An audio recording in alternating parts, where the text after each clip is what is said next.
All right, in this video, we're going to talk about SIFT in OpenCV using Python. So we will start off by saying what it is, why do we need it, how does it work, and jump right into a coding example. So by the end of this video, we will see how we could get this image here on the right. So what is SIFT? It stands for Scale Invariant Feature Transform. And it's a method to find features in images. And the idea is the key part is the invariant. It's supposed to be invariant to scale and rotation and things like that to make it more robust. So you can see here on the right is an example of all the features it has found as well as the orientation, which is shown by the line. So why do we need SIFT? We talked about robustness earlier, so it's kind of inherent in the name. And also just in general for feature detection, and feature detection can be used for various purposes such as localization or aligning images together. So how does SIFT work? There's a couple of steps involved. So step one is called the scale space extrema detection, and it all revolves around the idea of finding blobs. So blobs can be found typically with LOG, but DOG is an approximation to LOG that makes it more efficient in real-time computation. So the idea is you will have this is a 2D image, but if you imagine this is 3D, it's like they call it the Mexican hat. But if you were to convolve this image, if a blob is inside this area, then the signal in that area will be amplified, and that's why it's called the blob detector. And the idea is you'll obtain a Gaussian pyramid, and for each pyramid, you will do a different sigma. So, like sigma 1, sigma 2, and the difference of the sigmas will give you the difference of Gaussians. And then from there, you'll find features, the ones that stand out, and the extreme points will be potential candidates for your features. Step two is key point localization. So what this means is you want to find where they are, and there's different steps involved. Some of it involves removing low contrast points, and it tries to find a more accurate location by finding the minimum or maximum, which is a derivative when it's set to 0, using the Taylor expansion. And then it wants to reject points with high edge response using the Hessian because typically those are unstable to noise. And you have orientation assignment, so you'll calculate both the magnitude and the angle of the key points, and that will define it some direction that the key point has. And it's just using basic, the inverse tan and square root of the magnet of the x and y components. And you have what's called the key point descriptor. So this is important when you're trying to match things into images. But the idea is you have a key point and then you look at the neighbors.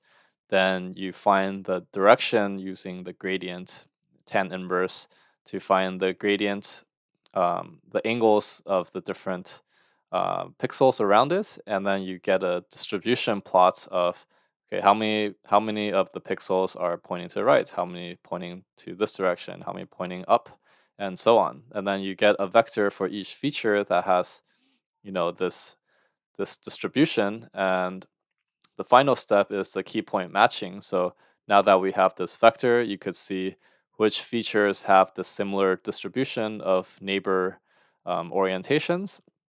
And then from there, you could do a nearest neighbor search, and using an L2 distance, you could find which one has the smallest error between the neighbors. And then from there, you could find potential matching candidates. Okay, so let's jump right into a coding example to see how this works. Okay, so as usual, let's go ahead and read in the modules that we will need. Import cv2 as cv, and then import matplotlib.pyplot as plt, import numpy, and import os. So we're going to call def, call this SIFT, and then we have our if name equals main here, and we're going to call SIFT. And inside of here, we're going to go ahead and read in our image, root equals os.get cwd, and then our image path equals os.path.join, and we pass in root demo images and tessa.jpg. And we're going to convert our image to grayscale, cv.onRead, and then pass in our image path, cv.onRead grayscale. And now we're going to create a SIFT object using the cv.sift create here.